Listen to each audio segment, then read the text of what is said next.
Hey, how you doing? This is Adam Post, publisher of more than 1,000 comic books and marketing expert covering the woke military lawsuit to eliminate diversity, equity, and inclusion. Let's get into the story. Before we do, please be sure you are subscribed to the channel.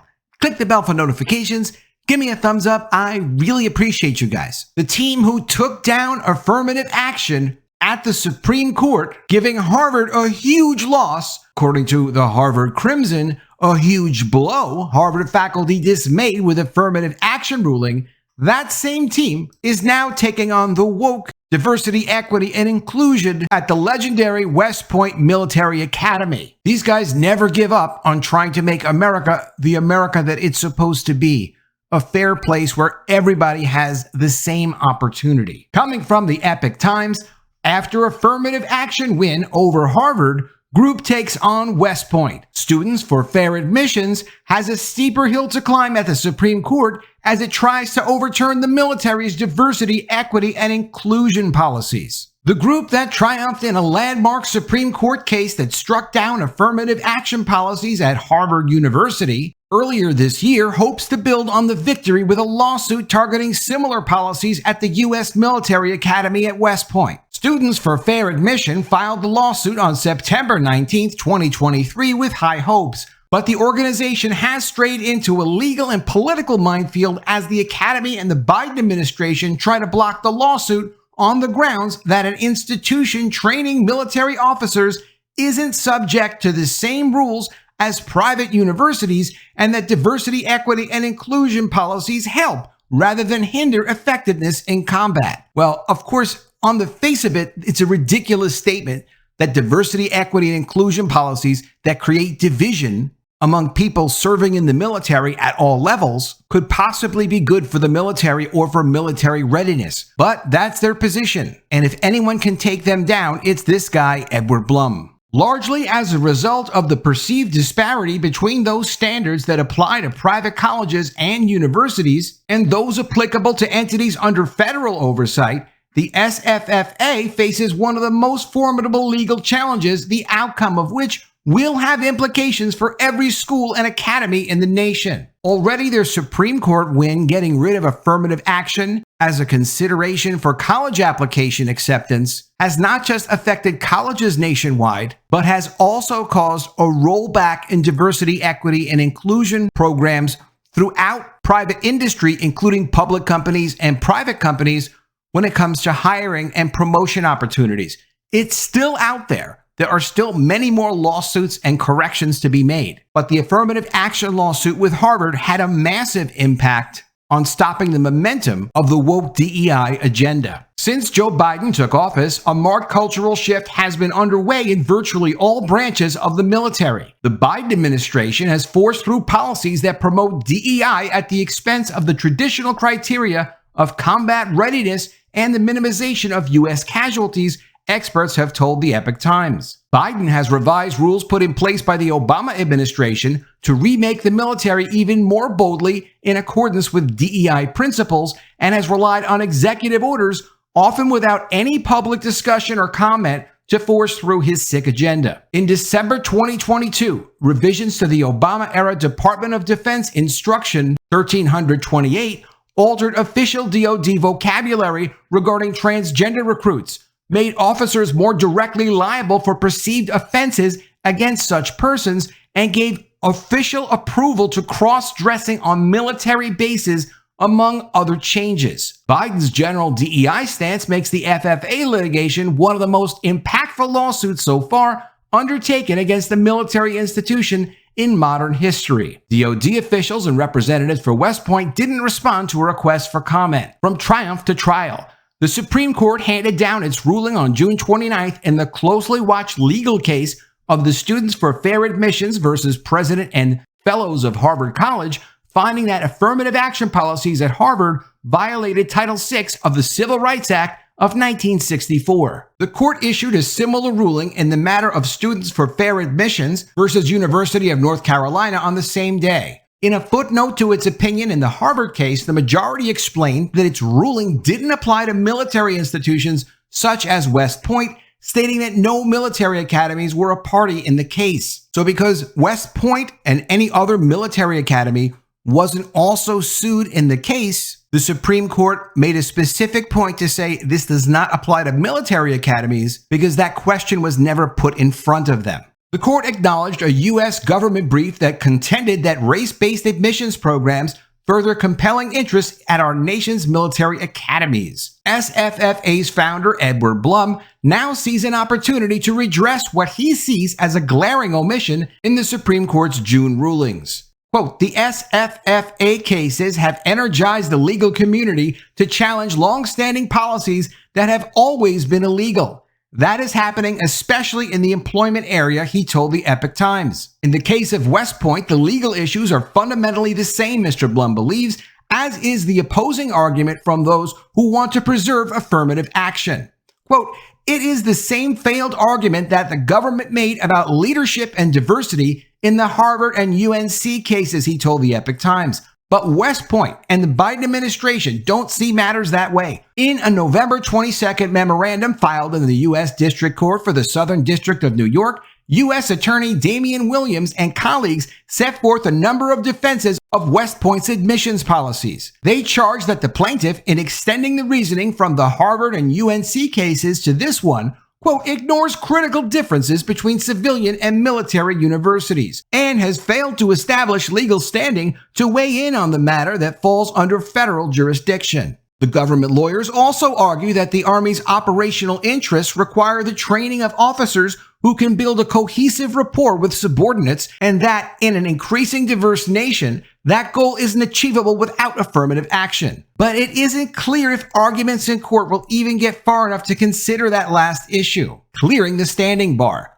During hearings set to take place early in 2024, defense lawyers for West Point will attempt to have the lawsuit dismissed on the grounds that the plaintiff lacks the standing under Article 3 of the Constitution. The article sets the bar high for providing actual or imminent injury as grounds for a party to pursue legal action touching on matters that would normally fall under federal jurisdiction, as military matters generally do. The highest court has been moving toward an ever stricter interpretation of what such standing requires. Pursuant to its ruling in the 2021 case of TransUnion versus Ramirez, the Supreme Court now requires evidence of concrete harm to qualify for Article 3 standing. Quote, that's an important issue. You've got to clear the standing hurdle before you get into the courthouse, lawyer William Woodruff, former chief of the U.S. Army's Litigation Division and former Department of Justice trial attorney, told the Epoch Times. The new legal standard has evolved to the point in which establishing Article 3 standing will be hard for any plaintiff, he said. Quote, you've got to have direct injury. So the question is, what is your injury, and is that direct enough? The government's main defense is that this is military policy, national security, and the Constitution invests that authority in the government and not in the courts. The courts should stay out of it. We're the ones responsible for the defense of the nation. Trying to say even having the court deal with this would interfere with defending national security. He said that as an Army lawyer defending the service from lawsuits, he made that very argument regularly in courts around the country, with the goal of keeping the courts from meddling in Army policy. Quote, and it's a valid argument, except that for now, we've got the SFFA and Harvard UNC cases, which sort of cracked open the door on that and shed some new light. In the unique situation of the military, how does this apply, and how much deference should we extend? The critical differences. Having made the case for Article 3 exemptions routinely during his days as an Army lawyer, Mr. Woodruff understands well its applications. He described judicial deference to the military's authority and mandate as a long-established principle backed by a large body of legal precedent. Yet there are clear limits to how far it actually extends. Quote, this principle of judicial deference to professional military judgment does not mean that the courts must rubber stamp those decisions.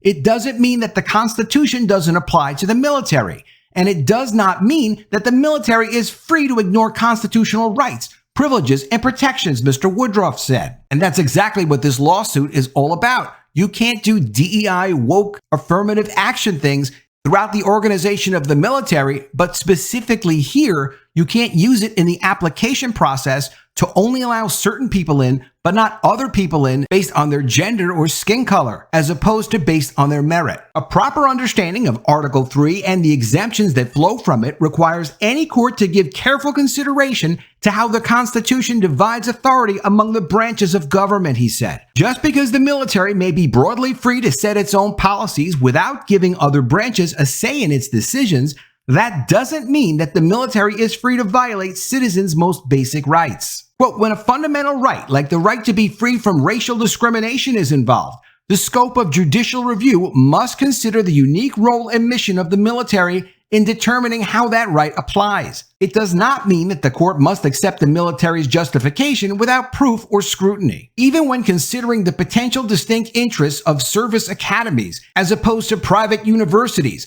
the military academies can't get away with blatant racial discrimination, he contends. The Harvard and UNC cases weren't identical.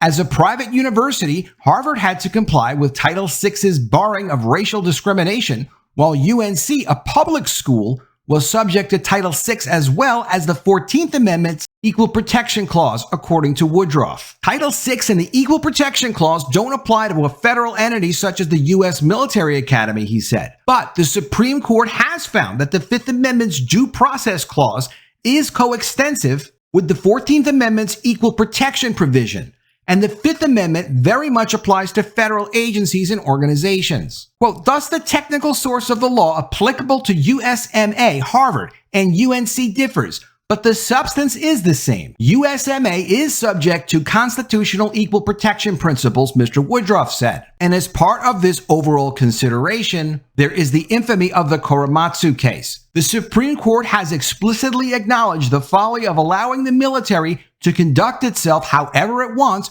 on the grounds that it falls under separate rules and oversight from entities run by civilians. The highest court has gone so far as to repudiate the legal rationale put forward in the 1944 case of Korematsu versus United States. That decision provided the highly questionable justification for a policy that most people now view with distaste: the decision to place Japanese Americans in internment camps during the Second World War on the grounds that they might be more loyal to America's enemy. Recently, the Supreme Court made a formal admission of the grave mistake and violation of the most fundamental rights of U.S. citizens on the basis of race and ancestry Korematsu entailed. The fact that the rationale for the internment involved national security and military necessity didn't minimize the outrage or get its architects off the hook. Publicly acknowledging the error of Korematsu, the court overturned the decision with a new ruling, Trump versus Hawaii, in 2018. The majority of the Supreme Court that ruled in favor of SFFA in the Harvard lawsuit acknowledged this precedent, noting in its opinion that Korematsu was gravely wrong the day it was decided, and that the case demonstrates vividly that even the most rigid scrutiny can sometimes fail to detect an illegitimate racial classification. Mr. Woodruff quoted, quote, by specifically addressing in SFFA versus Harvard the ill-considered and faulty analysis of the court applied in Korematsu, where professional military judgment concluded that racial stereotyping was required to further national security interests, the court unmistakably sent the message that, especially when the compelling interest in the Equal Protection Clause is national security, the judiciary must not retreat from the most searching inquiry. Failure to apply the most rigid scrutiny risks another mistake like Korematsu. The way recent rulings have gone, Mr. Woodruff sees the Biden administration's position as a tough one. Trying to justify racial discrimination in any context will be a hard sell. Apart from the difficulty of defending affirmative action at West Point, plaintiffs are bound to ask whether using quotas to achieve a more diverse officer corps is legally sound policy on its own terms. Here's where an element of grievous harm, just as serious if not more so than the damage that discrimination inflicts on white and Asian applicants, comes into the equation, providing further grounds to challenge West Point on grounds of direct inquiry. While West Point and the government have failed to provide compelling evidence that heightened diversity strengthens combat effectiveness, Mr. Woodruff has seen plenty of evidence to the contrary, he said. Quote, I think that DEI is injecting divisive elements into what should be a cohesive unit, he said. I have a mantra. We don't call them the uniformed services simply because they wear the same color clothes. It's unity and cohesion that make men charge up a hill into gunfire and risk their lives. A relentless emphasis on the differences between officers and on interests that pertain to race rather than the fighting force as a whole directly undermines this ethos, according to Mr. Woodruff. The emphasis on DEI and critical race theory is actually accentuating the differences rather than minimizing them, he said. Mr. Blum, who expects highly contentious hearings as SFFA's latest case winds its way through the courts in coming months, agrees. Quote, "We strongly disagree with using race as a factor at those institutions," he said. If race is forbidden at college ROTC programs throughout the nation, then it must follow that the service academies are forbidden from using race as well. There will be updates to this story as the case goes on and the court starts to have hearings and make decisions. I will absolutely follow it on this channel, and we can only hope we see another win just like we did in the Supreme Court case against Harvard on affirmative action. Let me know what you think of all this in the comments below. Always love to see your ideas. Please be sure you are subscribed to the channel. Click the bell for notifications. Give me a thumbs up, and I'll see you again soon with another video. And if I don't see you, I will miss you.